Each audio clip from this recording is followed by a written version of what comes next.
இன்று பல சகோதரிகளை பார்க்கும்போது வேதனையாக இருக்கிறது. ஹிஜாப் என்பது நம்முடைய அங்கங்களை மறைத்து மற்ற அந்நிய ஆண்களின் பார்வையை எட்டாத அளவிற்கு இருக்க வேண்டும். ஆனால் இன்று பெண்கள் அணியும் ஹிஜாப் முதுகை மறைப்பதும் இல்லை, முன்னால் மறைப்பதும் இல்லை, தோள் புஜங்களை மறைப்பதும் இல்லை, கழுத்தை சுற்றி அனைத்து அங்கங்களும் தெரிவது போல் ஹிஜாப் அணிகிறார்கள்.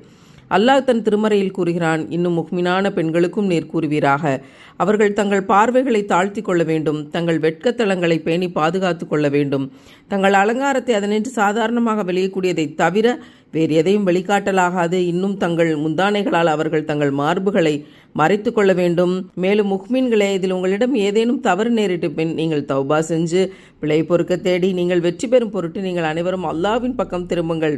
அப்படியே இதுவரைக்கும் தப்பாக இருந்திருந்தா கூட இனி மன்னிப்பு கேட்டுக்கங்கன்னு அல்லாஹ் சொல்கிறான். சகோதரியே, உன் ஆடை இறுகும் போதெல்லாம் கபரும் இறுகும் என்பதை உறுதியாக அறிந்து கொள்.